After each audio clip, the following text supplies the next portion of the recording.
dia. Ontem o baile estava bom, né? Também está mais vazio hoje. Primeiro eu queria agradecer, né, a todos os secretários que preencheram, né, que ao fazer a inscrição passaram informação sobre a sua secretaria para a Fundação Lehman, para a Undime. Então, a gente queria já devolver para vocês um pouco essa informação, mostrando o panorama dos municípios de São Paulo, no que diz respeito àqueles temas que a gente perguntou para vocês. Algumas perguntas, elas não funcionaram muito bem, ou porque elas não foram compreendidas, né, por todos os secretários, ou talvez porque elas não tenham sido, né, bem formuladas pela gente. Então, algumas perguntas, a gente acredita que a gente não obteve a resposta que represente, de fato, o que está acontecendo nos municípios, e a gente vai tentar aperfeiçoar esse questionário mais para frente, tá? Mas, de qualquer forma, eu vou estar passando essa devolutiva para vocês. A gente fechou, né, essa avaliação dos municípios na sexta-feira. Então, nesse momento, a gente contava com 311 inscritos, apesar da inscrição ter sido de 319, certo, Camila? Se não me engano, 319 o total. Mas essa devolutiva, ela leva em consideração os municípios que estavam inscritos até sexta-feira de manhã. 311 municípios que representam 43 regionais da Undime, e desses 311 municípios, 282 são associados da Undime. Né? Ontem a Undime estava comemorando aqui que ela chegou a 400 associados. Né? Aqui no evento a gente tem quase 300 deles são associados. Dos municípios participantes, aqui no seminário, a maioria deles são municípios de até 50 mil habitantes, 74%. Mas nós também temos municípios de 50 a 100, 11%, entre 100 e 200, 7%, e mais de 200 mil habitantes, 23 municípios inscritos e participantes do seminário.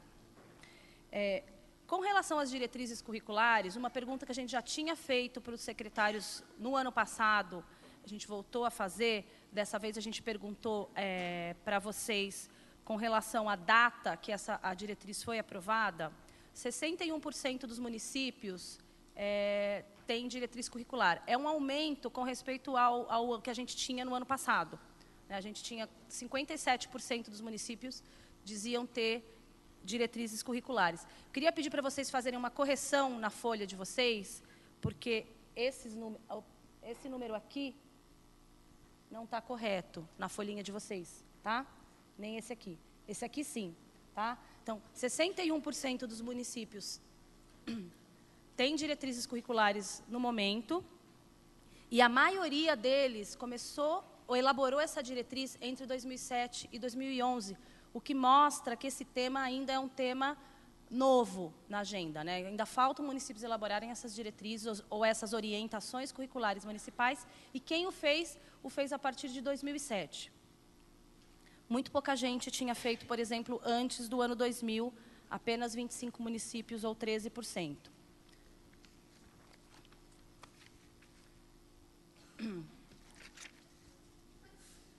Os 122 municípios, desses 311, disseram para a gente que eles contam com avaliação própria.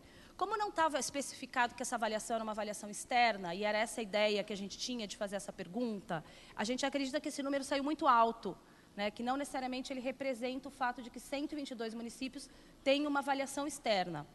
Mas a gente quis trazer esse número para vocês, mas a ideia aqui era ver se os municípios tinham um sistema de avaliação externa à escola. Tá? Externa à escola. Com relação à avaliação, a gente queria saber se o município tinha estabelecido padrão oficial de desempenho. A gente conversou mais no seminário passado do que nesse, a importância não só de ter uma avaliação, mas dessa avaliação ter um padrão de desempenho, um padrão esperado, que obviamente está vinculado à ideia de você ter orientações ou diretrizes curriculares. Né? Não basta só ter uma avaliação. Essa avaliação, a gente tem que dizer, mostrar, falei também aqui na abertura, né, na questão do PISA, não, a gente tem que ter o padrão, esse padrão tem que ser elevado e a gente tem que mostrar para os alunos como chegar nesse padrão. Como que eu mostro como chego no padrão se eu não sei qual é o padrão esperado, quanto que eu acredito que todo mundo tem que saber, o quanto que eu acredito que todo mundo tem que aprender. Então, isso é uma questão importante também. Com relação à participação nas provas oficiais, foi bastante alto. A gente perguntou aqui se já participou da prova Brasil do Saresp. 95% dos municípios, sim. A participação maior na prova Brasil do que no Saresp, até pelo fato de que no Saresp, até 2007, a participação dos municípios, 2008, desculpa, a participação dos municípios tinha que ser, os municípios tinham que pagar para participar do Saresp. A partir de 2008, essa participação via convênio com o Estado, ela é gratuita. O município não tem que pagar a participação e aumentou significativamente a participação. A maior participação no Saresp se deu a partir entre 2009 e 2010.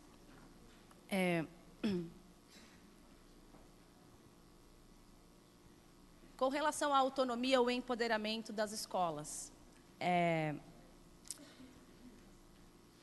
quase 40% dos municípios disseram que eles fazem algum tipo de repasse de dinheiro para a escola, né, além do repasse já do Ministério da Educação.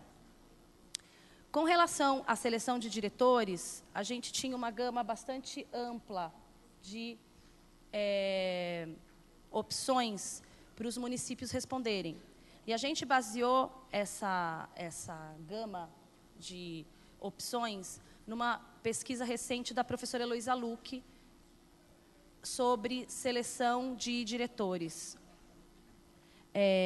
A maioria ainda, né, na nossa região, a maioria dos diretores ainda, a maioria da escolha dos diretores ainda é feito por indicação política, né, ainda que a gente veja um aumento dessa mesma indicação com a utilização de critérios técnicos. Que é aqui, né? A gente tem aqui 83.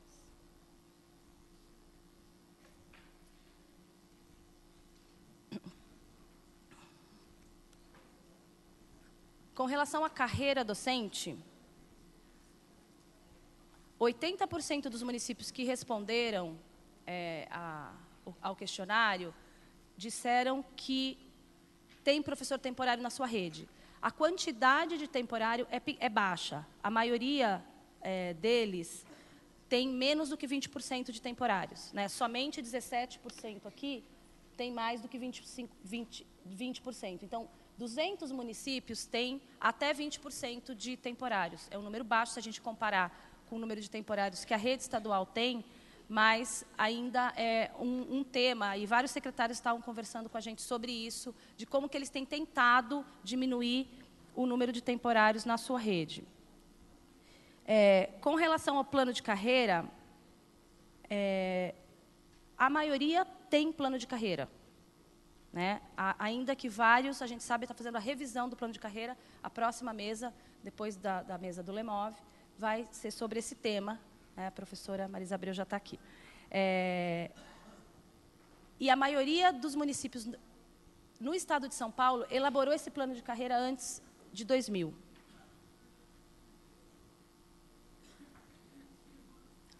A gente conversou também aqui sobre o investimento em educação, e existe uma das propostas de emenda para aumentar o gasto em educação é que os municípios gastem entre 25% e 30%. Né, um aumento de 25% para 30% do gasto em educação do município. O que a gente observa no estado de São Paulo é que já temos uma grande massa de municípios gastando acima, né, dos 25% em educação, entre 25% e 30%. Ops, está aqui, ó. Que são 254 municípios. Vários municípios também gastam mais do que 30%. Né, a gente teve dúvidas e algumas respostas. A gente acredita que algumas pessoas não entenderam que a gente está falando do que a gente está falando, que era do orçamento municipal, não era do orçamento da educação. Então, teve gente que colocou 95%. Quer dizer, não era a execução do gasto da educação, senão a porcentagem do orçamento municipal. E a maioria dos municípios também reportou fazer parceria com o governo estadual. A maioria dessas parcerias tem a ver com o programa Ler e Escrever. Ontem também o subsecretário falou sobre isso, o adjunto, desculpa, aqui em São Paulo, secretário adjunto. Ele falou sobre isso, sobre a parceria que o governador tinha firmado com 400 municípios para receber o material do Ler e Escrever, e também com relação ao Saresp. Essas eram as duas que apareciam mais forte com relação a isso no questionário. Com relação ao Plano Nacional de Educação, também tema de debate ontem aqui, 12% diziam que não tinham ouvido falar, nem sequer ouvido falar desse plano nacional, né? Então, é importante que a gente tenha colocado ele na agenda. Agora, ninguém mais vai responder isso, né? Essas 37 pessoas já sabem. E também foi foco do nosso debate, tanto na abertura como ontem, a importância dos planos municipais de educação e o fato de que aqui no Estado de São Paulo ainda é muito baixa a incidência de planos municipais de educação nos municípios, né? Ainda, 60% dos municípios ainda não elaboraram o plano, não chegaram nem a elaborar o Plano Municipal de Educação, desde do outro PNE que previa essa elaboração. Então, quando a gente fala que o primeiro PNE não foi cumprido, parte do não cumprimento dele passa também pela gente, pelos municípios, né? Porque se o PNE estabelecia que os estados e os municípios tinham que criar seus planos e eles não fizeram, a gente colaborou para o não cumprimento aí dessa meta. Mais uma vez, eu queria agradecer. Vou só explicar um pouquinho do salário. Por que a gente não trouxe aqui a informação do salário? A gente tinha pedido no questionário que as pessoas reportassem o salário por 20 horas. Jornada de 20 horas. E a gente sabe, porque a gente sabe que as jornadas são múltiplas aqui nos municípios. Então, a gente estabeleceu 20 horas para poder fazer o cálculo um cálculo proporcional, né, dessa jornada. E a gente observou que as pessoas não haviam respondido. A gente ligou para alguns municípios para checar se ela tinha respondido a jornada de 20, de 40, e a gente viu que muita gente respondeu de 30, de 24, de 40, que, portanto, não era comparável aquele número. Então, não tem sentido eu trazer um número para vocês, quando, na verdade, ele não é comparável. A gente vai ter que refazer essa pergunta, de forma que a gente possa ter um valor que seja comparável, né? Então, a gente tinha números que iam de R$600 a R$6.000, para uma jornada de 20 horas. Né? A gente ligou para uns 3, 4 municípios para checar, viu que não batia essa informação e falou, bom, vamos guardar essa informação e tentar refinar com vocês. Né? E a gente ainda como isso aqui foi sexta-feira, que a gente fechou essa base, mas a gente pode até pensar em mandar um questionário eletrônico e refazer essa pergunta, porque esse dado seria um dado bastante importante, tá? Principalmente também aqui na discussão do plano de carreira.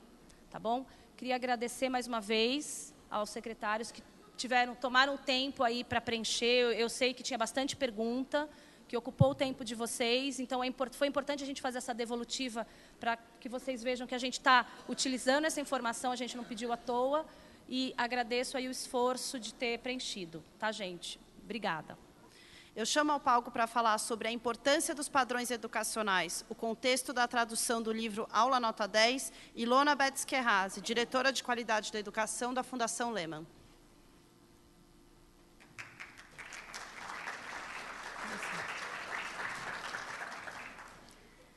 Bom dia, mais uma vez, para vocês. Eu agora, na primeira vez que eu me dirigi a vocês no seminário, o seminário não tinha sido aberto oficialmente ainda, então eu não podia me dirigir, digamos assim, oficialmente.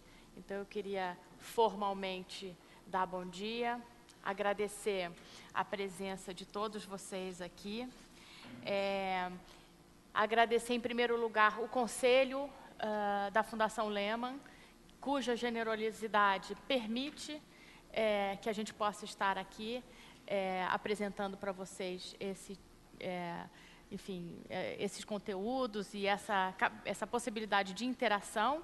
eu achei muito interessante, é muito bacana a gente ver a reunião, o fórum da Undime, né? Então, vocês interagindo, ganhando força. E a razão da gente ter decidido fazer esse investimento com os secretários presencialmente durante 3 dias é para isso também. Quer dizer, é a gente trocar conteúdos, trocar ideias e vocês ganharem força entre vocês. Obviamente, queria agradecer a Undime, parabenizar a diretoria da Undime, que foi reeleita ontem, dar os parabéns oficialmente, agradecer a parceria, que já são 3 anos, a gente já está, todo mundo ficando meio amigo, né? A gente já está íntimo, daqui a pouco a gente vai escovar os dentes aqui aqui na recepção, né? Já estamos, de tanto que a gente convive. A equipe da Fundação Lehman e da Samurai e do hotel, né, cuja competência resulta aqui em os palestras começarem na hora, a comida está gostosa, a temperatura do auditório está ideal, o som, o pessoal da Subway, então todo mundo trabalhou duro para a gente chegar até aqui. Aos palestrantes, aqui na figura da professora Marisa Abreu, que vem de longe para falar com vocês, é muito importante que as pessoas se disponham a vir aqui encontrar com vocês, e a gente agradece também. E mais uma vez agradecer vocês, muita gente veio de longe, a gente sabe que é um investimento do tempo de vocês, mas que a gente está tentando criar essa tradição de iniciar o ano letivo com uma reunião dos secretários, e aí é importante que sejam os titulares da pasta, porque vocês vêm aqui, interagem, e com essa tecnologia, a gente conseguir botar os filmes e as apresentações no site,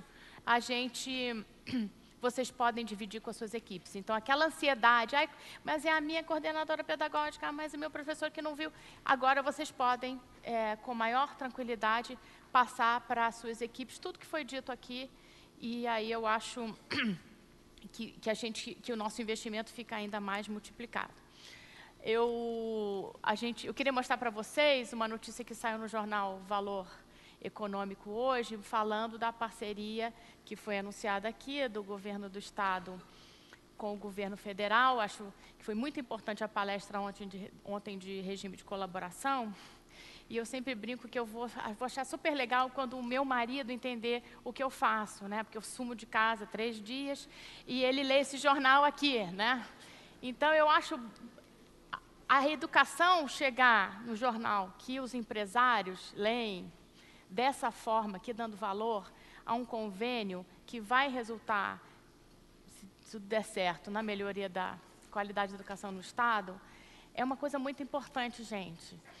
Eu vou falar um pouquinho sobre isso. A gente escreveu um relatório há 2 anos atrás sobre a educação no Brasil, onde eu fiz questão que o título do relatório fosse "Saindo da inércia, ponto de interrogação", e a resposta era não. De lá para cá, aconteceram várias coisas que eu vou mencionar aqui na minha palestra, que me fazem crer que a gente está, sim, saindo da inércia. Se Deus permitir, a gente vai conseguir melhorar a educação do Brasil, pelo menos no estado de São Paulo, né? Tem muitas divergências aqui, a gente está querendo unificar um pouco o discurso, unificar um pouco a energia de vocês para que a gente possa alcançar a excelência e a equidade no Brasil. Deixa eu botar isso para cá.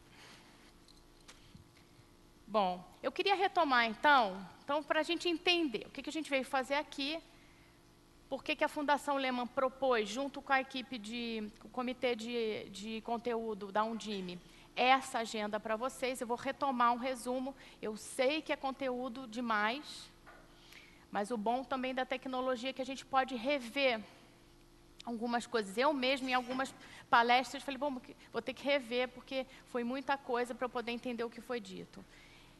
Então, a primeira palestra que foi sobre o PISA, o que a gente tem a aprender com o PISA? O PISA é uma prova que é feita por mais de 60 países, desde o ano 2000, e o Brasil decidiu participar desta prova desde a primeira.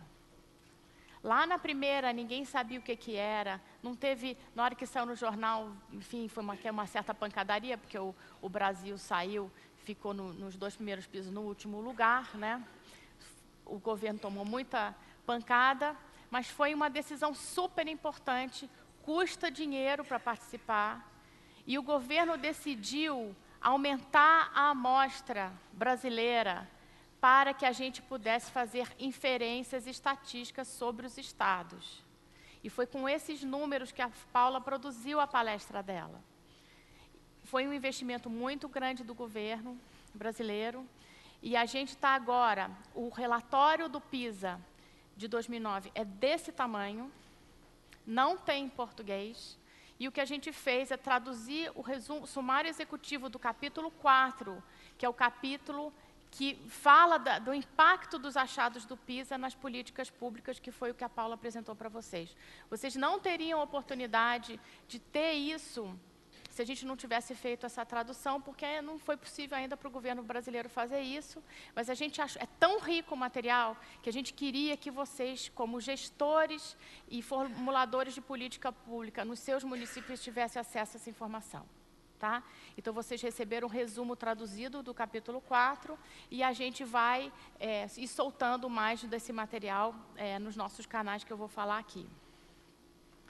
Depois, a palestra da Fundação Chile, mais do que mostrar um produto de uma fundação chilena aqui, né, que é uma fundação de extrema competência lá no Chile, é mostrar que é possível, através da estruturação da gestão, do planejamento cuidadoso e da estruturação de materiais conjuntos, é mostrar que é possível, sim, melhorar a gestão das escolas num país que tem a mesma renda per capita que a gente, que é vizinho nosso, que está fazendo um trabalho excepcional da educação. Então, esse material já existe, parte desse material já existe traduzido em português. A gente também está conversando com a Fundação Chile como é que a gente faz para deixar isso disponível. No site da Fundação Chile tem espanhol, a gente teve essa preocupação de visitar o Chile, visitar Portugal, para tentar quebrar a barreira da língua, coisas mais modernas, coisas mais atualizadas, onde quem não fala inglês possa ter acesso, porque o espanhol às vezes fica mais fácil e o português de Portugal, embora bastante enrolado, também dá para entender e dá para vocês se apropriarem desse conhecimento. Então, a gente já falou aqui várias vezes, todas essas visitas que a gente fez, a gente ficava muito angustiado. Como que a gente traz para o Brasil, né? Como que a gente vai levar para os nossos secretários de São Paulo, com quem a gente trabalha o ano todo, como que a gente vai levar esse conhecimento? A gente ficou bastante preocupado com isso. Então, trazer a Angélica aqui teve essa ideia. Compartilhar uma visão da solução que é possível. É possível, mas dá um trabalho danado, vai dar trabalho para todo mundo, e a gente está aqui para fazer esse trabalho junto com vocês. O regime de colaboração, eu acho que essa notícia aqui que eu mostrei diz bastante, quer dizer, também vai trazer muito trabalho, também não é fácil, sempre tem visões diferentes, ideologias, políticas, partidos, etc., mas tem um aluno lá na sala de aula. E é essa quebra de paradigma de que a gente vai agora no Brasil olhar primeiro para o aluno na sala de aula, para depois acomodar a política, que eu acho que pode ser que esteja mudando, não tenho certeza ainda. O discurso tem sempre um gap entre o discurso e a ação, mas eu gostaria de ver isso acontecer. O aluno brasileiro virar o centro das atenções, e a gente trouxe essa palestra aqui do regime de colaboração para a gente ver se, pelo menos, o discurso mudou um pouco, não é? Plano Nacional de Educação, é interessante ver que o fundamental do plano está na boca de todo mundo. Assim. Há 2 anos atrás, eu ficava muito nervosa de ver as pessoas... Não, mas o Brasil já investe muito em educação, 4% do PIB já é igual a países X, Y, Z, só que a gente esquece o seguinte, a composição da nossa população, que tem muitos jovens em idade escolar, nos faz com que a gente tenha que investir mais. Então, a gente tem que fazer uma comparação de gasto por aluno, e não do PIB, por exemplo, porque essa faixa etária, na vigência do PNE, vai perder 8 milhões de pessoas. Se a gente travar no PIB, a gente vai ter um problema, porque a gente vai precisar do dinheiro para os velhinhos, daqui a 20 anos, e não vai ter. Então, a gente tem que pensar o seguinte, tem sim que aumentar o gasto, mas o cálculo tem que ser o gasto por aluno, e parece que ficou claro aqui que as duas coalizões que mais fazem movimento em relação, que estão mais se movimentando em relação ao Plano Nacional de Educação, concordam no ponto principal do plano, que precisa de mais dinheiro para a educação. E o ministro Fernando Haddad deu uma entrevista na semana passada fazendo um questionamento que eu julgo um questionamento digno de um ministro. A sociedade brasileira vai ou não vai abrir mão desses 80, 90 bilhões anuais que precisa pôr na educação, fazer escolhas e pôr na educação? Essa pergunta não é o ministro que tem que responder. Ele, como ministro, tem que fazer essa pergunta para que a sociedade responda o que vai querer. E a gente, né, tem que fazer a pressão aqui do nosso lado.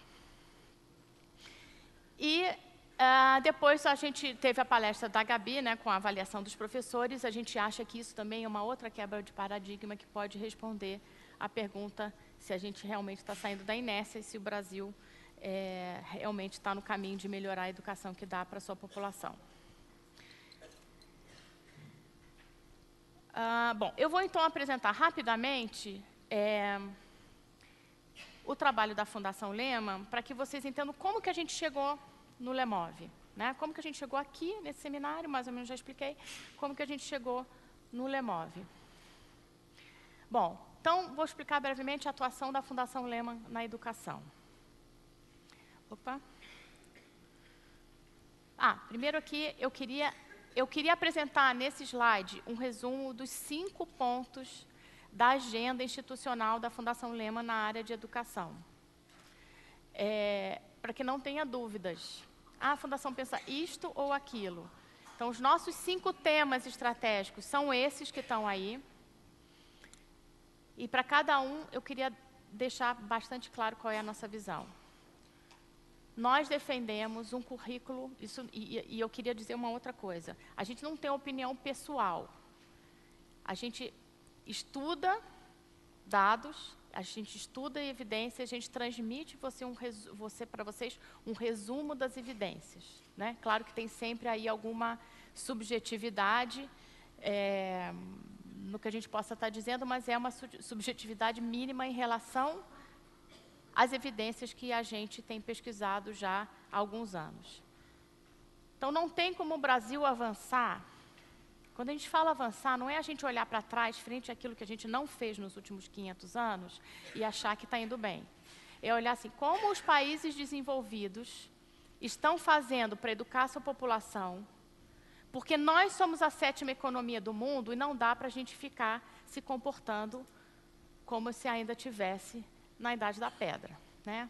Então, essa mudança para que a gente seja um país desenvolvido socialmente tem a ver com um currículo ambicioso, sim, que vai dar trabalho, sim, que vai tirar a gente da zona de conforto, sim, mas que é importante, porque quando a gente escolhe qual é a idade que o aluno vai aprender a ler, o Chile escolheu 6, faz uma prova logo no início do 2º semestre. Quando o aluno não aprende a ler, tem um sistema montado que acende um monte de farol, que toca um monte de sirene no sistema, e fala, gente, aluno não aprendeu a ler, aluno não aprendeu a ler, e a gente vai socorrer. Então, se a gente não fala, olha, o currículo é esse aqui, e ele é ambicioso, sim, ele vai tirar a gente do que a gente já sabe fazer, e a gente vai aprender coisas novas para poder fazer esse currículo funcionar, aí, sem isso, sem essa movimentação, a gente não vai se desenvolver como país. Então, é um alinhamento com os países desenvolvidos que a gente propõe. Não é a gente olhar para trás e falar, melhoramos. É olhar para frente, tá? Outra coisa, as avaliações competentes, feitas em diferentes níveis, para que a gente possa monitorar a sala de aula e melhorar a qualidade instrucional das nossas salas de aula, né? Uma outra coisa que é importante, quando a gente fala de avaliação, isso foi dito ontem aqui na palestra do PNE, pela Priscila, né? A avaliação é a garantia do controle social, do direito à educação.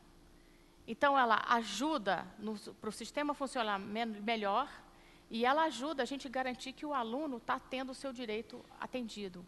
Então, nós temos, sim, que ser muito competentes na avaliação dos nossos alunos em todos os níveis, no nível nacional, no nível internacional, e também nós temos que desenvolver a competência interna das escolas e das secretarias na avaliação do dia a dia do aluno, para que a gente possa tomar as providências necessárias quando o aluno não está aprendendo. E isso está no livro do Lemov. Então, já o primeiro gancho aqui, o Lemov também fala na importância da gente ter um padrão alto de expectativa com os alunos, que você tem que monitorar se o aluno que está lá no fundo da sala, o aluno pobre que vai para o fundo da sala, está nada mais, nada menos do que fazendo uma estratégia interna de se manter isolado de uma coisa que ele não entende, que ele acha que ele não faz parte.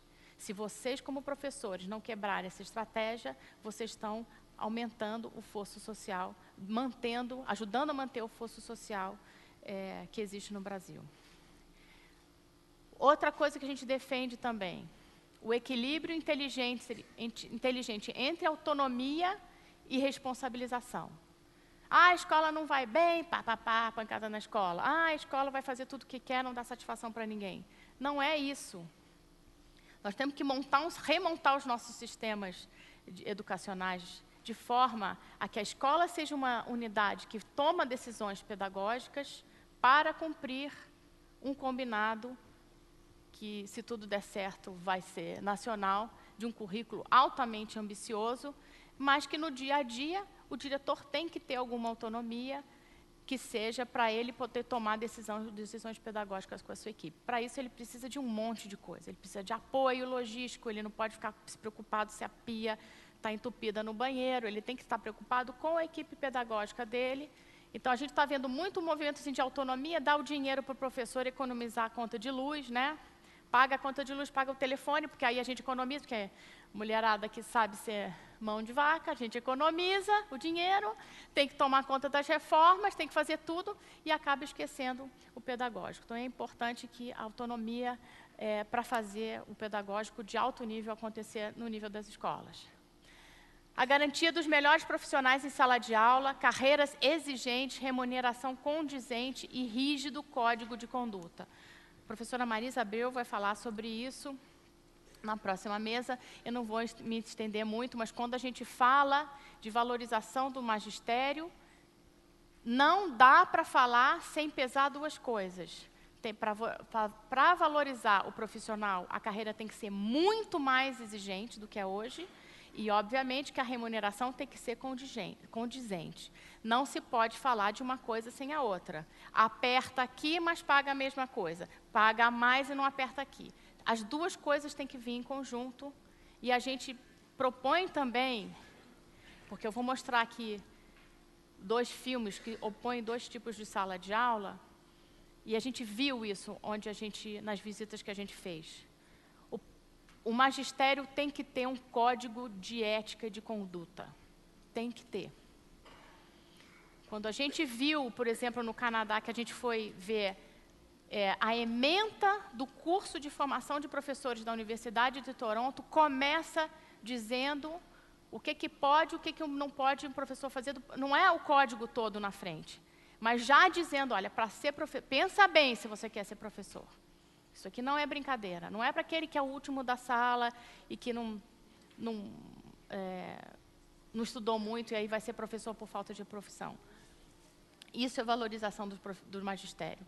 Na Austrália, para você visitar uma escola, você tem que tirar uma ficha na polícia, tá? Você tem que fazer você tem que botar sua digital e passar, você tem que ter ficha limpa, imagina. Né? Aqui a gente vota em ficha suja para senador, entendeu? E é lá, para você entrar numa escola, você tem que ter ficha limpa. Então, isso é pôr o aluno como centro, isso é valorizar o magistério. Então, quando a gente fala que a gente queria trazer a visão do que compartilhar essa visão do que é um sistema educacional de alto nível, é esse tipo de detalhe, né, que a gente nem imagina. E, por último, o investimento. Foi o que eu falei aqui. Sem mais dinheiro no sistema não dá, é impossível, gente. A gente gasta menos.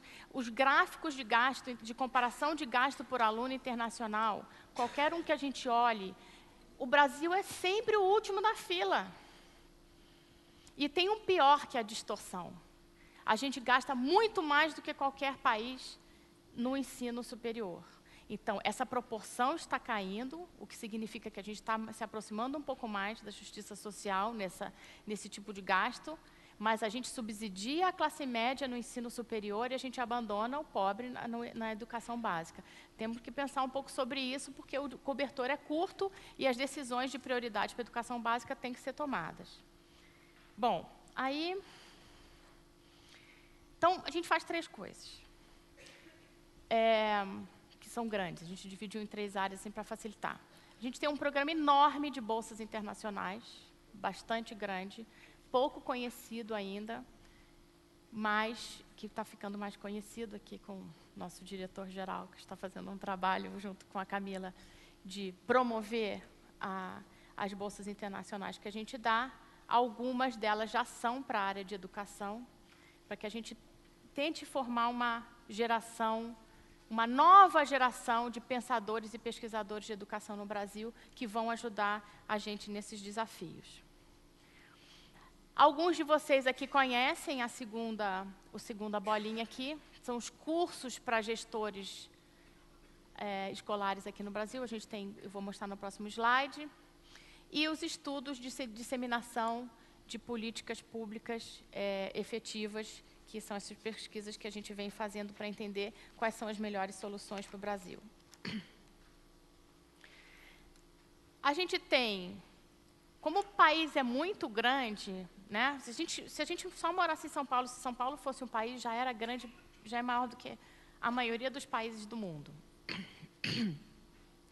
Então, a gente se beneficia muito das atividades online. Então, a gente gostaria de, mais uma vez, falar aqui a gente tem cursos online, essa semana a gente fez uma chamada, de novo, para os candidatos ao GSE que estavam na fila, tivemos 164 escolas candidatas para as 100 vagas que a gente tinha. A gente tem, esse ano, 250 vagas na Secretaria Estadual e 150 na Municipal de São Paulo, e mais sempre no interior. E a gente, já agora no início do ano, está fechando essas vagas. A gente tem mais de 1.500 diretores formados. Esses diretores respondem por mais de 900 mil alunos por ano. E as nossas avaliações de impacto mostram que tem um impacto, sim, na equipe. Está aqui a Ângela, a Malu e a Vera, que são as coordenadoras dessa equipe, que fazem esse trabalho com muita competência, e elas mostram que tem impacto na dinâmica da direção, da condução pedagógica da escola, e algum impacto no aluno também. Então, a gente está, inclusive, reformulando esse programa, mas é um programa bastante efetivo. Temos aqui com o professor Mano, de São José, uma turma do Líder de Gestão Escolar, que é um novo conteúdo que a gente está testando em São José dos Campos. E a gente tem o nosso portal e o blog. Então, quando a gente se depara com um assunto novo, com uma polêmica que sai na imprensa, etc., a gente faz um estudo, a gente pensa no assunto e posta no nosso blog. E quando o assunto é muito importante, quando a gente acha que é uma coisa muito importante, a gente joga no nosso mailing e aí os senhores recebem nos e-mails de vocês. Então, o blog também é uma ferramenta importante para a gente conversar com vocês. E as atividades presenciais, né? O MBA, tem uma turma aqui eu vi, olha, nossas alunas aqui que estão fazendo MBA aos sábados, lá na IMB Morumbi, lá em São Paulo. Os seminários para secretários, os seminários abertos ao público. Semana passada a gente fez o lançamento do LEMOV lá em São Paulo. Publicação de relatórios e pesquisas e tradução de bibliografia. Então, vou mostrar rapidamente aqui. Isso aqui é o mapa de São Paulo e o pessoal que está já trabalhando com a gente no GSE, no LGE e nas 2 primeiras turmas do MBA. Acabamos de montar a 3ª agora.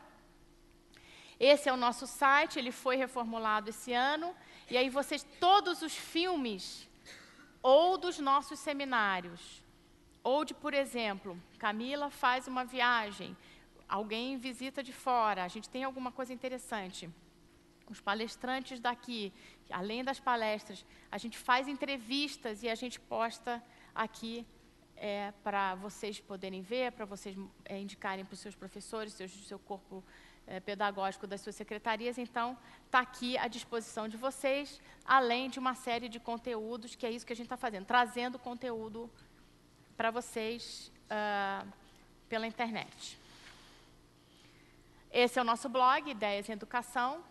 Esse blog reflete a nossa coluna da CBN também, às segunda-feiras, na hora do almoço. A gente fala sobre um tema, depois posta aqui. Então, o que a gente produz no dia a dia, durante a semana, vem para o blog, porque é uma ferramenta mais fácil da gente atualizar. Vocês, nosso seminário, vocês vão ganhar, como já é a tradição do nosso seminário. Vamos fazer. Cadê o Aldo? A gente vai distribuir para vocês a fotografia, tá? Então, o relatório que eu falei para vocês, saindo da inércia, nós estamos produzindo um sobre os estados. A gente produziu esse aqui. Quem leu esse relatório aqui? Muito pouca gente. Alexandre não conta, a equipe não conta, secretária. Vocês que estão fazendo MBA, vocês leram. Ok. Gente, esse relatório, ele é muito interessante, por exemplo, para vocês explicarem um pouco para a educação, que é para quem não é da área. É interessante. E agora a gente está fazendo um no mesmo formato para os estados mais ricos da federação, e a gente já viu os dados. E é aflitivo, porque os 5 estados mais ricos do Brasil têm 50% da matrícula. E os resultados desses estados são muito ruins, são assustadoramente ruins. Então, a gente realmente tem que se movimentar para fazer isso melhorar. Bom, aí o que a gente percebe? Algumas das coisas que a gente quer dizer para vocês, né, para os educadores brasileiros, obviamente, a maioria das coisas, alguém já disse, alguém já sistematizou, né? Alguém já pensou. Então, só que pensou em outra língua, de uma maneira geral. Em geral, pensou em inglês. Aí a gente está traduzindo alguns livros, porque é importante a gente trazer para vocês. Então, a gente traduziu a Vantagem Acadêmica de Cuba, que foi uma pesquisa que comparou Cuba, Chile e o Brasil. Como é a sala de aula em Cuba, no Chile e no Brasil? Adivinha quem tem a sala de aula mais bagunçada? A Paula mostrou isso aqui na pesquisa dela, né? Nos resultados do PISA. A aula nota 10, que é a minha palestra. E esse livro aqui, que aí foi engraçado, porque a minha aposta foi: quem sabe eu acho alguma coisa lá em Portugal. Eu sou casada com português, então eu fui para Portugal no final do ano, eu fui numa livraria, trouxe uma pilha de livros, falei, bom, quem sabe eu trago uns livros de Portugal, né? Combino com uma editora que tem lá em Portugal, que também trabalha aqui no Brasil, que é a editora Leia. Quem sabe a gente traz, e aí não tem a tradução, e a gente vai trazer um monte de livro, não sei o quê, aí você começa a ler o livro em português de Portugal, não dá para entender. E aí a gente teve que fazer uma adaptação do texto. Mesmo do português de Portugal, a construção é muito diferente, fica muito ruim de ler. Então, se você quer fazer um treinamento com o seu pessoal, então esse livro aqui é um livro bastante interessante, ele complementa o Lemov. Ele faz o livro lá em Portugal, ele funciona assim, ele tem a parte da frente e a parte de trás. Está em espiral, que é para vocês poderem, é um livro de trabalho, é um manual de trabalho. E ele tem uma revisão bibliográfica da teoria para justificar as soluções práticas que ele dá para a sala de aula. É muito interessante o livro também. Custa meio caro, fora daqui. A gente conseguiu, porque o livro foi lançado na semana passada, então a editora está vendendo a R$ 45, mas aqui está vendendo a R$ 30, então se vocês puderem comprar aqui, eu recomendo. a gente não tem... É importante que vocês saibam o seguinte, a Fundação Lehman, como ela não tem ainda um CNPJ brasileiro, a gente não tem condição da gente editar os livros. Então, a gente tem que contar com editoras, e aí a editora coloca o seu preço. A gente não tem... O preço de venda vai todo para a editora. Às vezes, a gente consegue fazer uma tiragem nossa, como no caso da aula nota 10, que a gente pode distribuir de graça para vocês, mas não dá para fazer isso para tudo que a gente gostaria de trazer para o Brasil. Então, temos um probleminha aí. Bom, então vamos agora começar a parte interativa da nossa palestra de hoje de manhã, né? Eu queria que a Paula anotasse as respostas que a gente vai pegar com vocês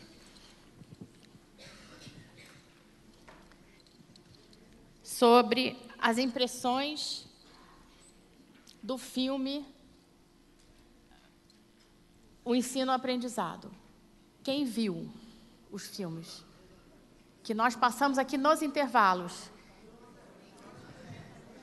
Oi. A legenda estava ilegível.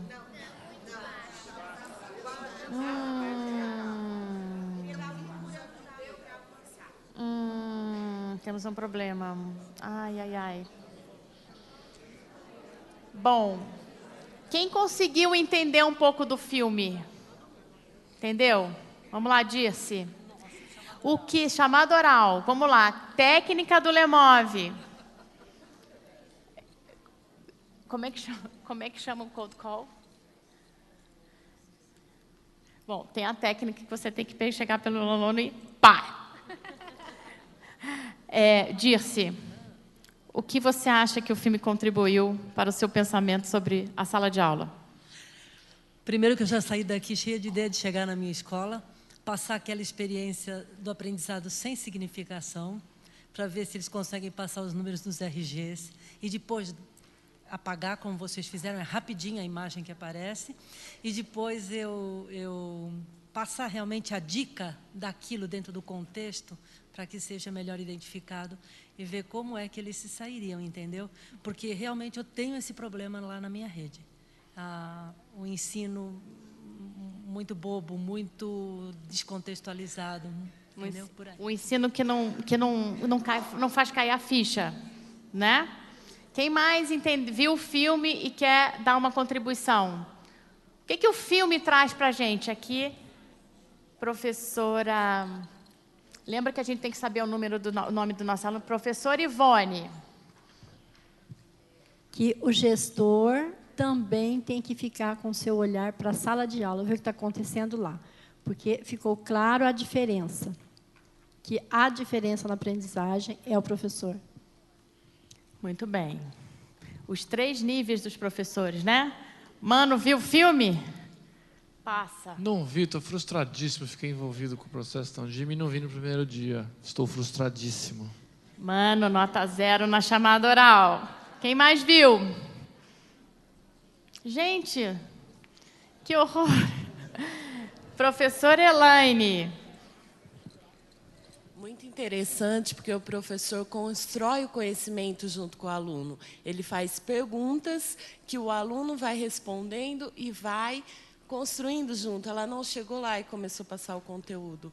Todos foram passando, passo a passo, todo mundo participando. Então, acho que isso que faz a diferença. É verdade, é o nível 3 dos professores. Alguém aqui viram um filme, não conseguiram ver a legenda. Bom, a gente vai passar para vocês o endereço do filme. Quem quer falar aqui? Lá vou eu. Deixa eu ver como é que eu chego lá.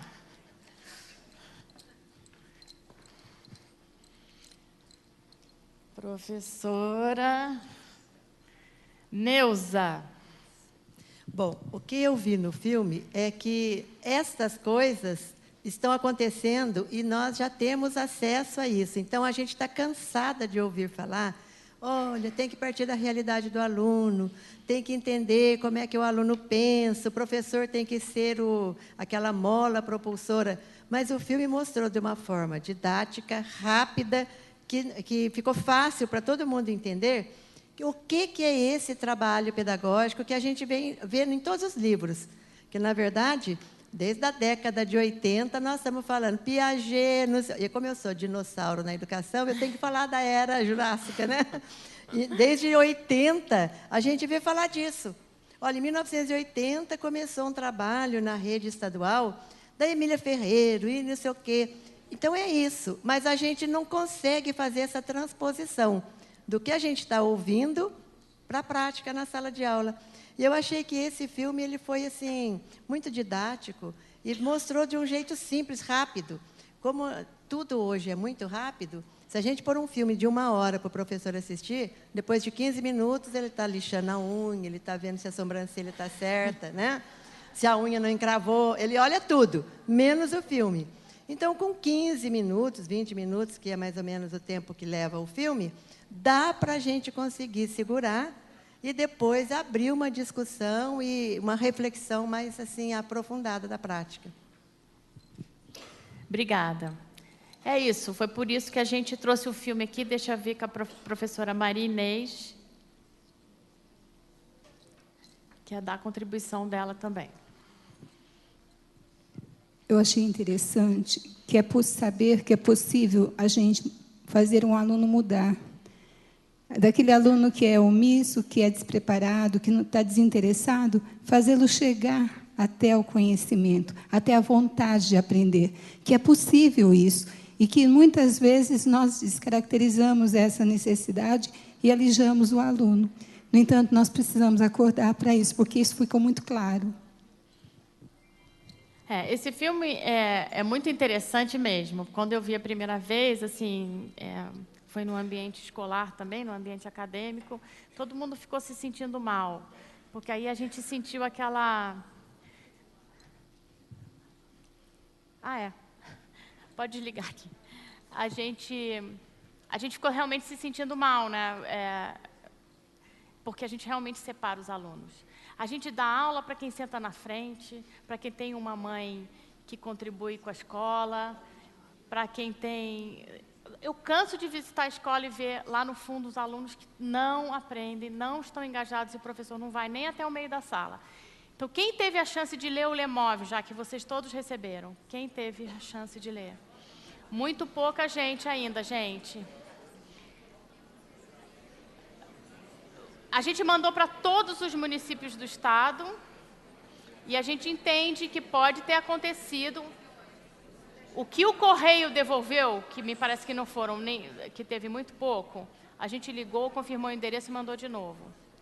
Infelizmente, a gente não tem como mandar um outro exemplar para quem não recebeu, mas chequem com as pessoas que abrem a correspondência nas suas secretarias, porque o livro chegou.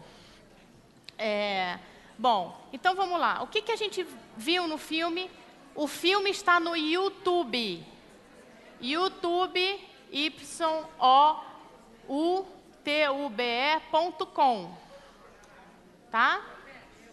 YouTube, youtube.com. E no nosso portal, aquele que eu mostrei aqui, já tem legendado, tá? Então, vocês podem passar, o filme foi feito por uma universidade sueca, e ele está lá para vocês passarem para suas redes. Então, vamos lá. O nome do filme a gente deu um nome de o ensino-aprendizagem. Se você procurar no YouTube, tá. Teaching, Understanding. Não tem o título em português, embora tenha legendado. Mas no nosso site já está legendado, tá? Teaching, Understanding. Os alunos são diferentes. Isso está no Lemov, gente, também. Nenhum aluno é igual ao outro. E se a gente não levar isso em consideração na sala de aula, a gente vai ensinar para aquele aluno bonzinho, mais fácil, da família privilegiada, e vai deixar o aluno que está perdido, que é o Robert, né? O nome dele é Robert, né, no filme. O Robert e a Susan. O Robert é o cara que quer ser chapeiro, gente. O cara O horizonte dele é ser chapeiro, aí você fala equação do segundo grau. Ó, pessoal, silêncio na aula, tá? Aqui. O Robert quer ser chapeiro. Ele só quer um emprego decente. Você traz a aula de equação de segundo grau para ele, ele boia. Ou a gente faz aulas com significado. Vou passar aqui um filme de aula de matemática, para vocês entenderem a diferença, como é que faz. Para ele sentir o significado da importância daquele conhecimento, ou o apartheid social está na mão de vocês. Começa aí, tá? E o perfil dos alunos mudou. Lembra que está lá no site, mostra os aluninhos? Então, você tinha assim, antigamente quem ia para a universidade era só um pouquinho de aluno que eram os filhos da elite. Quando você abre a base, o filho do trabalhador também vai, só que ele carrega um outro tipo de história. Se a gente não se preparar para ensinar para todo mundo, a gente vai ter um problema, né? Que a gente já tem. Então, essa cultura que é conveniente para a gente, né? Está tudo muito difícil, eu não tenho material, não tenho investimento, o aluno é difícil, o que eu faço? A minha vida vai ficar bem mais fácil se eu falar, olha, aquele pessoal ali, ó, Ângela, Malu e Vera, vocês não vão chegar, tá? Então é o seguinte, é só a Paula, o João e a Lúcia aqui, tá? Eu vou ensinar para vocês são gente boa, vocês que estão aqui comigo, mas a Vera, quando a gente puser o nome e conhecer os alunos e souber a história deles, fica mais difícil a gente fazer essas escolhas, tá? Então vamos pensar nisso. Eles têm nome e endereço. Outra coisa, que no nível 2, vou falar aqui rapidamente, o filme ele classifica os professores em 3 níveis. O professor que aprende a separar o bom aluno do mau aluno, o professor que faz um montão de coisa na sala, ele é popular, né, mas ele não ensina, né, que eu vou mostrar um filme aqui sobre isso também. E o terceiro nível, que é o professor que estrutura uma aula desafiante, mas que vai chegar para todo mundo. Então, quando ele estrutura, ele fala, hoje eu vou ensinar isso aqui, no final da aula eu vou ver se vocês aprenderam. O que a gente vê é que as aulas que fazem diferença, está descrito no Lemov também. No final da aula tem 5 minutos para terminar e checar a aprendizagem para todo mundo. Tem várias formas de fazer isso. Vocês conhecem, vocês são do ramo, mas isso tem que estar estruturado previamente, antes do professor pisar na sala de aula, na hora, né? Então, os 3 níveis de professores, o que classifica, o que é meio o entertainer, showman, showwoman, né? E o que conhece o aluno, estrutura a sala de aula para que todos aprendam. Bom, então o que a gente está propondo? Né? Que a gente quer trabalhar com vocês, a gente tem um monte de conteúdo, a gente quer construir isso junto com vocês. A busca da excelência com equidade. Não adianta ser igual nivelando por baixo. A gente tem que botar lá em cima a nossa expectativa.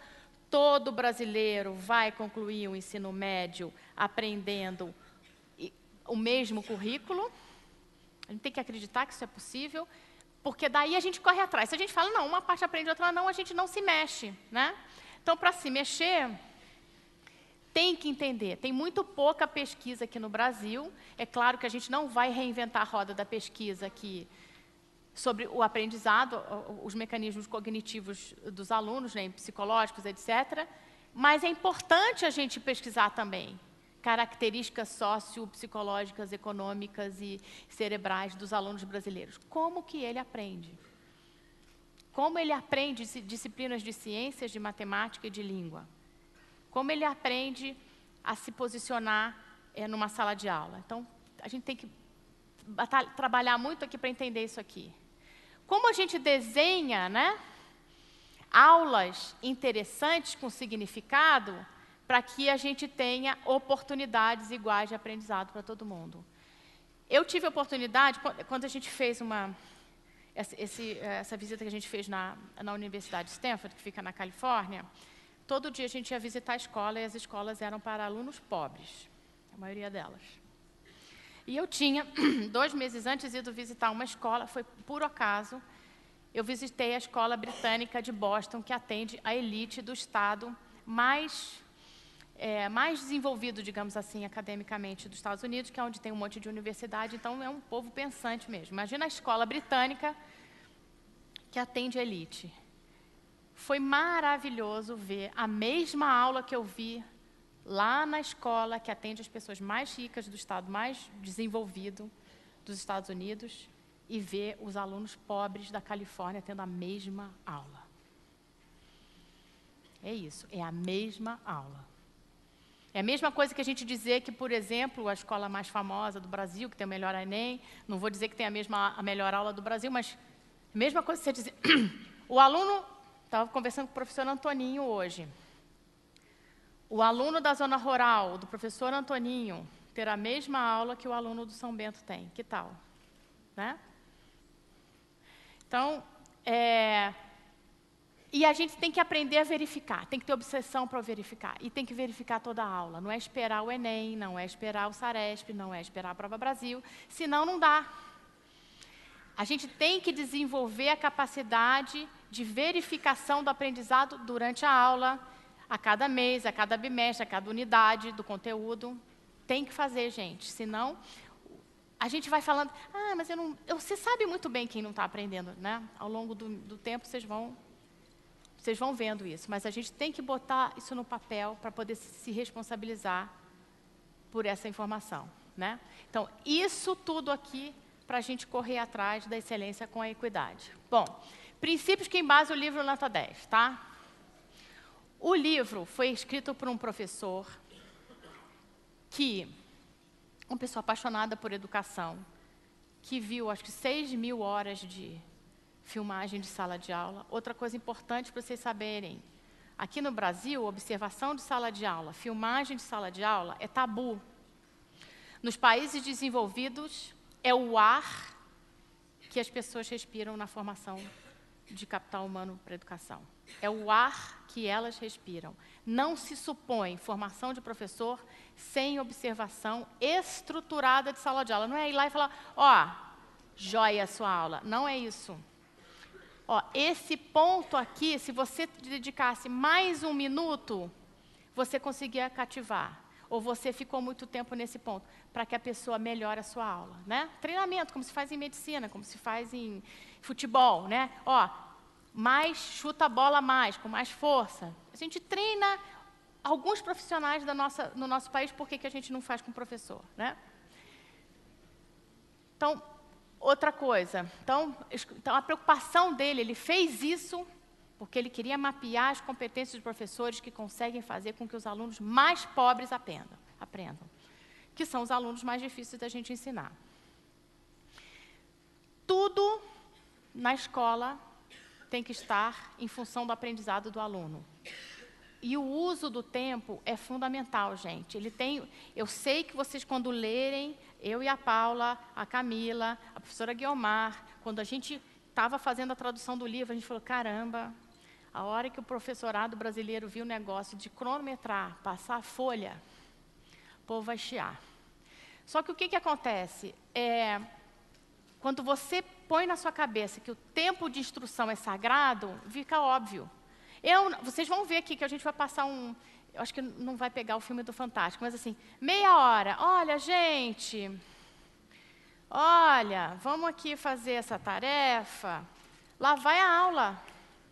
Na hora da tarefa, acabou o tempo. Na hora de tirar dúvida, porque aquele aluno lá do fundo da sala que tem mais dificuldade, que precisa daquele tempo daquela aula para fazer a pergunta, ou para a professora chegar nele, já foi. De tanto tempo que se perdeu na hora que passou a tarefa.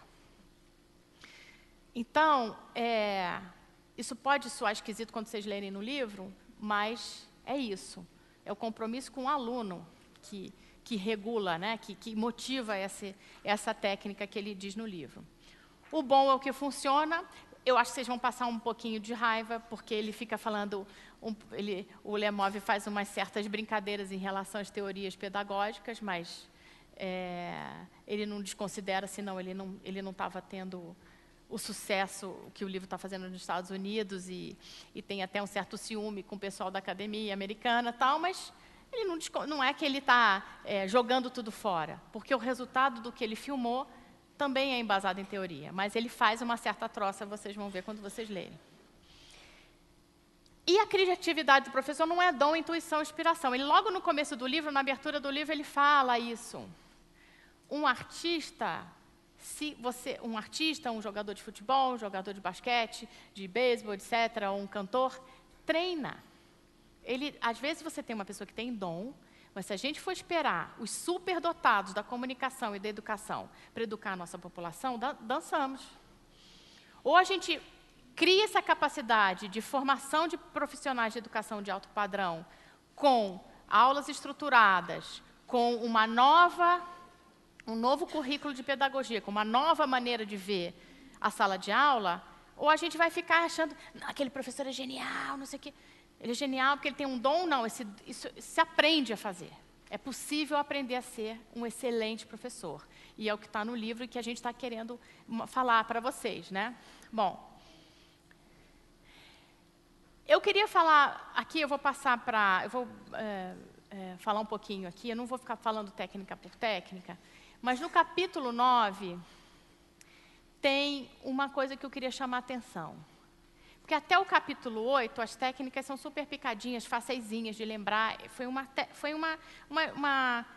um estilo que o autor escolheu para você lembrar. Porque quando você está discutindo com seus professores, gente, a técnica do deu arremate, né? Então, você já sabe do que ele está falando, né? O posso, né? Então, tem várias técnicas no livro que é para quando você tiver... eu uso essa, eu uso aquela. Quando você estiver trocando com a sua equipe, as técnicas têm um nome já que é para colar. Então, a gente tomou muito cuidado quando a gente traduziu o título, porque a gente queria coisas que colassem na memória de vocês e dos seus professores. Mas os capítulos finais são um pouco mais complexos. E esse aqui chama a atenção de técnicas para fazer perguntas e responder aos alunos.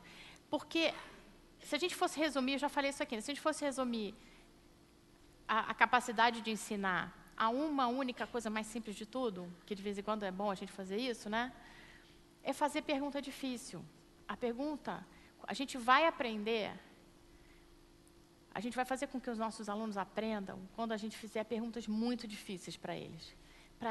Porque a gente respeita o intelecto deles e a gente vai fazer as perguntas para eles pensarem. Então, quando a gente fala em aula estruturada, não é o vovô viu a uva, vocês repetem. Não é isso. A aula estruturada é uma aula que propõe perguntas extremamente difíceis, tarefas muito desafiadoras, mas o professor já sabe aquele conteúdo, já sabe mais ou menos o que os alunos vão responder, já sabe que dúvidas eles vão ter, e aí ele se prepara para poder corrigir isso, né? Então, estimular os alunos a realizar a maior parte do raciocínio. A gente vê muito, eu vou chamar a atenção aqui para o filme que a gente vai fazer, a gente vê muito na sala de aula, o material todo que está na parede é só o professor, né? O material é do professor, o que está exposto é do professor. E a Paula mostrou aqui na apresentação dela, né? Os combinados de sala de aula feitos em conjunto, dos professores com os alunos, e muito do material, trabalho dos alunos, que tenham significado para a continuidade da aula, isso está no livro também, para a competência da aula está também. Corrigir um erro, não pode deixar passar erro, porque aquele aluno que está lá no fundo, ele fica confuso. Espera aí, 2 mais 2 é 5, ou não é? Né? Porque quando o professor fala, tudo bem. Está certo, fulaninho. Né? O aluno responde errado, você fala, está certo. Não, não está certo. Corrige e passa para frente. Puxar mais, isso é respeito ao próximo, respeito ao aluno. O aluno, mesmo pobre, você tem que puxar mais, tem que tirar dele, porque, né, e fazer com que ele se sinta engajado em te dar mais para a aula e verificar o entendimento, que é o que eu falei aqui. Eu vou apresentar agora 2 filmes, tá? Um bem curtinho, que a gente tirou do Fantástico, que, como eu disse, aqui no Brasil, a observação de sala de aula é um tabu.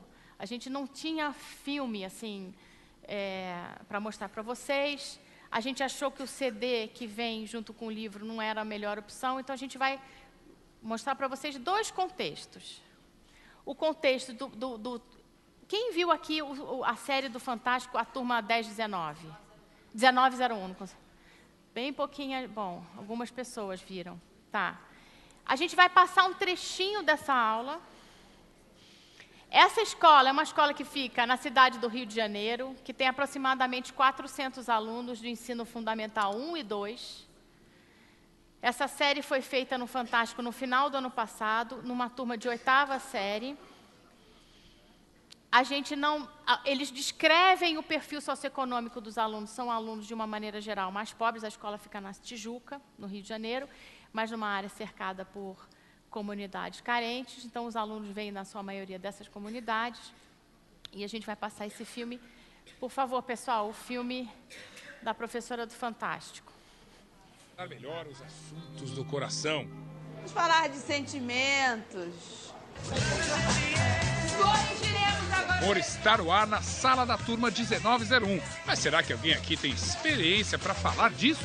Você tem o amor de pai, de amiga, de irmão. Tem um monte de forma. O amor é sentimento, seja ele falso ou verdadeiro. Adriel concorda com qual agora? Ah, que coisinha. Bobinho. Ele é bobinho ainda, sei. Ah, Patrick, tu fica quieto, que tu tá sujo na praça. Fica quieto. Só sou inocente também. Tu é inocente também, coitadinho. Malandro é malandro, mano. Muniz, como sempre, tá inspirado. O amor é que nem avião. Tá nas nuvens, daqui a pouco tá vendo o mar explodindo. E tem gente com uma visão ainda menos poética sobre o assunto. Ah, professora, assim, o amor pra mim é tipo um capim, assim, né? Um capim. Calma, você planta, se dedica tudo assim pro capim, aí chega uma vaca qualquer e acaba tudo. Quem foi que te maltratou desse jeito? Foi tu, Roberta? Não! É por isso que o garoto tem, coitado. Fala assim, traumatizado. É por isso que o garoto tá traumatizado, Roberta. Tu comeu o capim dele? Bom, vamos lá, vamos fazer o jogo. Não, vou primeiro... Tá aqui? Tá, som? Então, agora, eu queria que vocês comentassem essa aula. Vou pular você, que você não assistiu o filme. Não. Tá com 0 já. Professora Sônia. Professora Sônia, leu o livro? Não vou deixar pular. Professora Sônia, a sua opinião. Como? O que a senhora achou da aula? Não, passa para ela. Não vou deixar. Não deixo nenhum aluno meu para trás. Pode falar, professora Sônia, a sua opinião. Ai, não consigo. Não, fala para ela. Gostou? Gostei. Gostou da aula? Queria o seu filho assistindo essa aula? Não. Ah, quem quer falar aqui? Professora Andréia. Eu acho que, na verdade, ela quis até fazer uma aula diferente, que os alunos... Ela achou que, dessa maneira, os alunos iam se soltar, iam comentar sobre o tema que ela estava pedindo, mas, na verdade, ficou assim... Eu acho que ela esculachou, na verdade, com a aula, né? Os alunos ali estavam levando na brincadeira e... Não, acho que ela não se deu ao respeito, na verdade. Obrigada.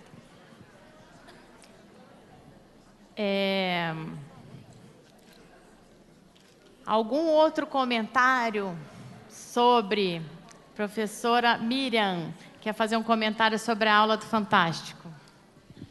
Eu não sei se, talvez eu esteja errada, porque eu também sou do tempo da outra, lá do Piaget, de tudo. Eu achei que foi uma interação extraordinária. Ela cativou todos os alunos, ela deixou todos os alunos no contexto. Se ela usou, foi mais vulgar, no palavreado, isso é coisa que se corrige. Agora, que ela puxou toda a atenção, que ela teve entrosamento total com os alunos, Eu acredito que essa é a forma correta de se ensinar. Aqui tem um comentário da professora Marinês. Eu acredito que essa professora ela está no nível 2, ela está querendo chamar a atenção de qualquer forma dos alunos, mas a forma que ela escolheu, no meu entendimento, não está correta. Ela não explicou para os alunos qual o interesse que ela tem, qual o objetivo da aula, ela não os colocou interessados, há uma brincadeira generalizada, uma desatenção, e, finalmente, acho que faltou respeito para com o aluno. Alguém reparou a arrumação da sala, a disposição dos móveis da sala, e quer fazer um comentário sobre isso, professora Catiângela?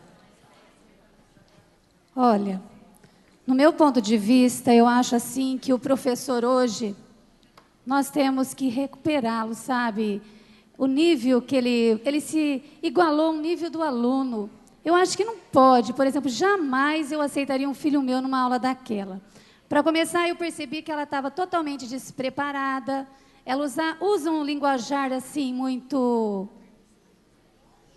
É um chulo mesmo. Eu acho que o professor, gente, não é por aí, sabe? Nós temos que nos valorizar mais.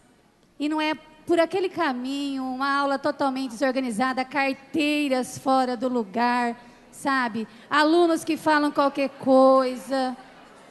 Eu acho que nós temos que mostrar um pouquinho mais de respeito. Mas é porque a gente está comentando aqui das carteiras, porque no livro tem uma coisa importante que eu não consigo fazer aqui. Você tem que conseguir chegar no aluno, em todos os alunos da sua turma, a qualquer tempo. A aula é sua, você tem o mapa da sala de aula. Quando ela permite 3 alunos no meio, ela nunca vai chegar no aluno do meio. Então, se o aluno desengajar, ela não consegue chegar e falar, bem, estou vendo que você não está prestando atenção, mas vai, tá? É super importante. Cleusa. Olhando a aula, me fez lembrar o livro do Paulo Freire, Professora Cíntia Não.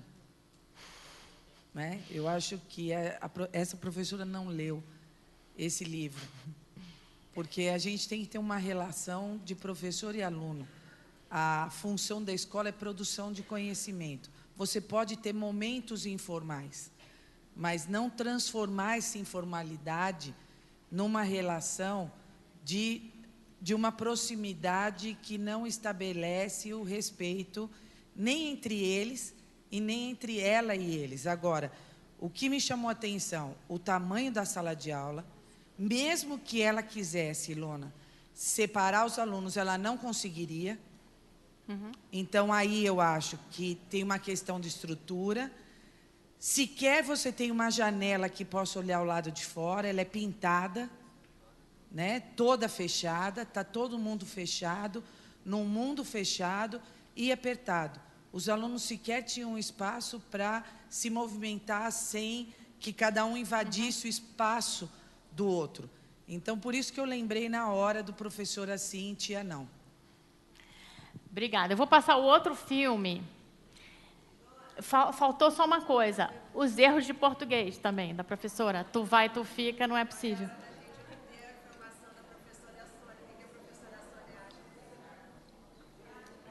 Qual professora? Desculpa, professora. Peraí. Peraí, não entendi.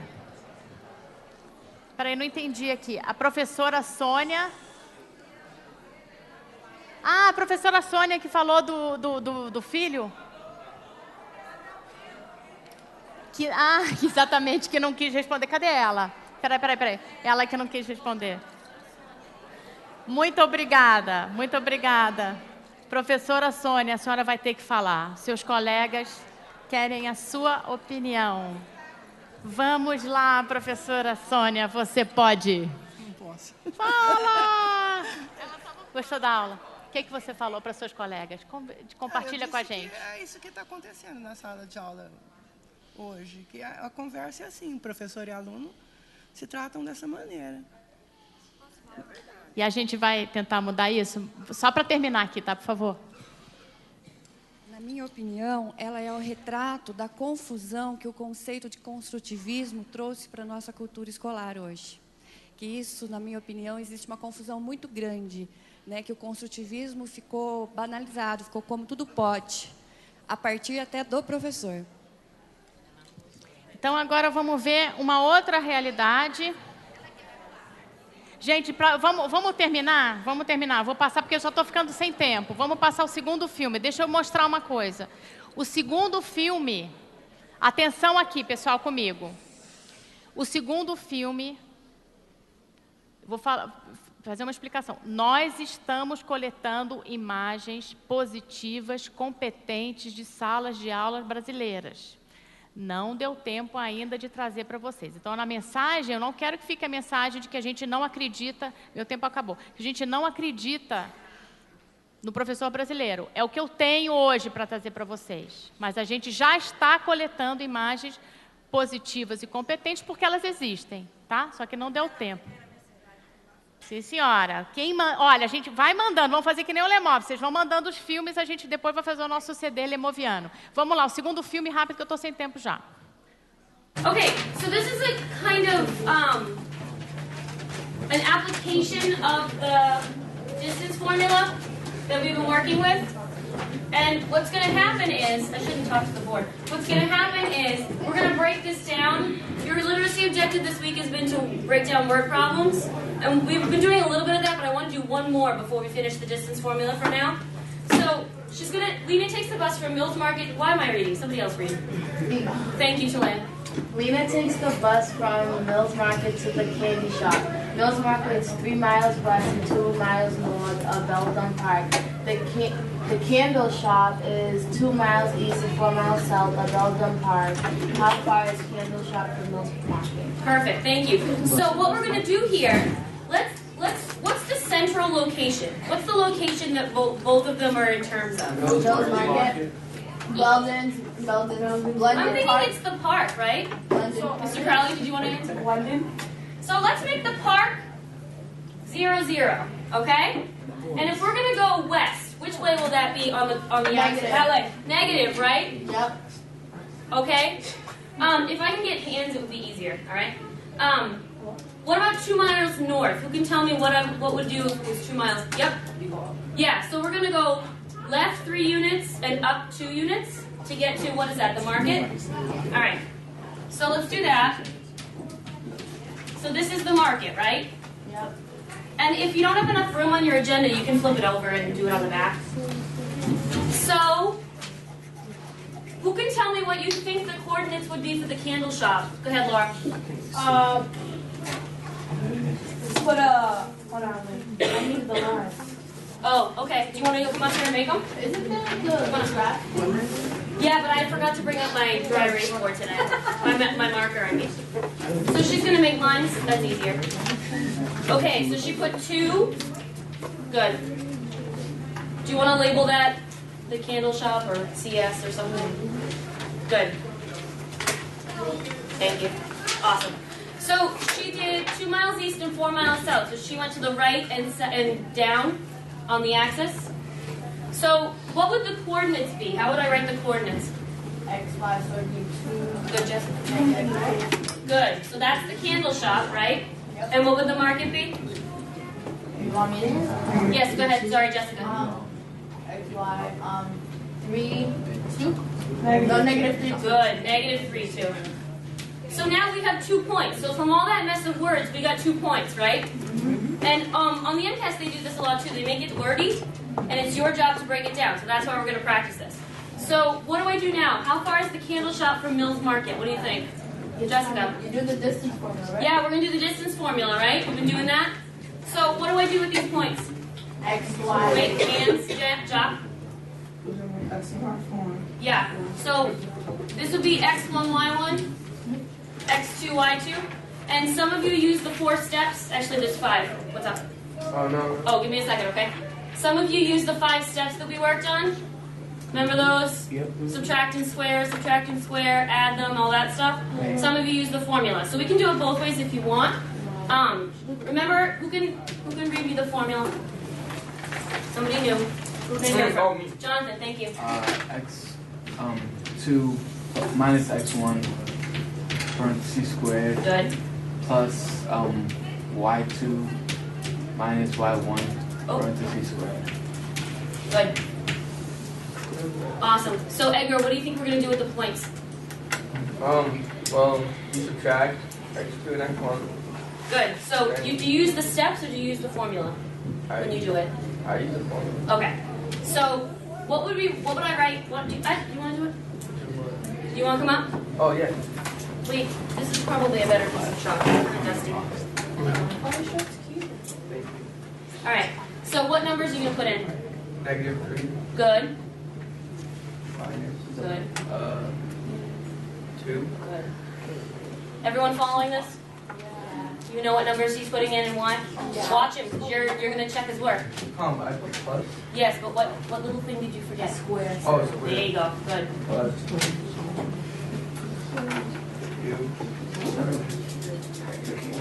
Remember we had this problem yesterday when we forgot minus negative. Some people were putting just minus. Remember this? Perfect. Want to keep going? Finish it up. -3 minus -5. Good. You know it. You don't have to ask me. Good. Change the add. Remember, minus negative changes to a plus. Good. 6. Good. -5 squared. 25. Isn't it negative? Good point. Remember we talked about that?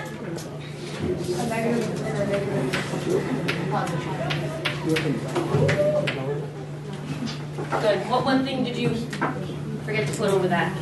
Good.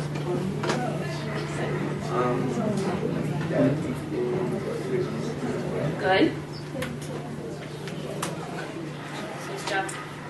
Okay, and then does somebody have their calculator out or near them so we can find the square root of 61 for Edgar? Who can do it for me? If we don't have a calculator, we can estimate it, right? What do you think it's probably close to? What's the number? Square root of 61? Between 7 and 8. It could be like 8. Good. So it's 7.8? Good. Because it would be bigger than 7, right? But smaller than 8? Yep. Because 64 would be 8 squared? Yeah. Good. So it's 7.8, one little teeny weeny thing. Units. Bom, gente, essa aula é muito rica. É uma aula muito rica. A gente está sem tempo de fazer um grande debate aqui. Mas eu vou chamar a atenção, então, para os pontos que eu queria que vocês observassem, que depois vocês podem fazer isso com as suas equipes. Primeiro, a escola... Eu vou falar um pouquinho aqui. É fundamental que vocês entendam o seguinte. Essa escola tem 4.261 alunos. Ela fica numa região muito pobre. O nível de pobreza dos alunos, 70% dos alunos recebem refeição gratuita, que lá nos Estados Unidos é uma maneira de medir o nível de pobreza. 73% dos alunos são representantes de minoria. É uma escola que tem uma diversidade de origem, escola de imigrantes, 40 idiomas diferentes. Ninguém de vocês tem isso nas escolas de vocês. 40 idiomas. Estão aprendendo inglês como segunda língua. Tá? E eles conseguiram, a gente está escrevendo um caso, a Camila foi visitar a escola, a gente está escrevendo para contar para vocês. A gente fez no final do ano passado, a gente fez um seminário sobre isso, já era muito final do ano letivo, não deu para vocês verem, mas eles fizeram uma grande revolução na escola a partir da leitura. Então, eu quero mostrar para vocês a diferença entre as duas escolas, que vocês veem, que vocês comentaram aqui. Então, o uso do tempo na escola do Fantástico, que o tempo é perdido em muita conversa sem sentido. A gente não sabe qual é o objetivo da aula. Então, eu pedi para parar o filme, aquela parte do quadro negro, o filme da segunda escola, com o objetivo da aula. A professora combinou com os seus alunos o objetivo da aula no início da aula. Eles já sabem o que eles têm que aprender aquele dia e vai chegar no final da aula, ela vai cobrar. A aula alinhada com o currículo formal, ela faz esse comentário. Gente, isso cai na prova, isso é pedido. O pessoal, essa matéria está lá no currículo, eles põem um monte de palavra para confundir o problema, vocês têm que aprender a separar e montar a equação do seu problema para poder fazer uma boa prova. Chama os alunos pelo nome, gente, isso é fundamental, isso é respeito. Então, quando a professora Cleusa fala da sala que não cabe todo mundo e a gente fala do aumento do investimento em educação, é isso também. Uma característica que a gente vê nas salas de aula americanas, mesmo nas escolas mais pobres, as salas são muito grandes. Então, o professor consegue circular na sala de aula. Não que todos circulem, mas dá, né? O relacionamento mutuamente respeitoso. A maioria das salas de aula que a gente visitou tem um combinado, que a Paula mostrou ontem, na apresentação dela, na segunda. Tem um combinado, eu te trato bem, você me trata bem. Não tem esse negócio de estar no mesmo nível, porque não é o mesmo nível. É um adulto responsável por menores de idade, na sua maioria, que estão ali sob a responsabilidade do Estado. A gente não pode esquecer isso. Ela faz com que os alunos pensem em soluções diferentes, respeita a linha de raciocínio do aluno para que ele chegue à mesma conclusão. É muito importante também que a gente consiga botar isso dentro da dinâmica da sala de aula. E o que tem, não dá para ver muito bem aqui, na internet vocês vão conseguir ver melhor, aqueles quadrinhos que estão em cima do quadro e o objetivo da sala de aula tem a ver com a aula. Não é mensagem de Páscoa, não é mensagem do Dia do Índio, não é florzinha, é o que é relevante para o aprendizado. Isso também está no livro, tá? Então, eu queria... o objetivo dessa palestra foi fazer vocês pensarem nisso. É possível uma sala de aula competente para todos. Isso é o que a gente acredita. Excelência com equidade. E que vocês têm capacidade de fazer isso no dia a dia das secretarias de vocês. Aquilo que a gente puder ajudar com curso, com bibliografia, com encontros como esse, a gente vai querer proporcionar. Mas a parte mais importante do trabalho é de vocês, realmente. E aí a gente queria deixar aqui esse incômodo e esse desafio para vocês. A gente tem que trazer para o Brasil, para cada sala de aula brasileira, para cada aula, a preocupação mental, espiritual, da excelência com a equidade. Porque a gente está errando nos dois. A gente não tem equidade e a gente está muito longe da excelência. Então, agora vem discussão de currículo, de expectativa de aprendizagem, da prova do professor que foi falado aqui. Temos que levar lá para cima, porque aí a gente transforma o Brasil. Então, essa é a minha mensagem para vocês hoje. Eu agradeço, peço desculpa que não deu para fazer o grande debate, eu me perdi aqui um pouco com o tempo, mas, de qualquer maneira, eu acho que ficou a mensagem do incômodo para que a gente repense a nossa sala de aula. Obrigada e bom dia para vocês.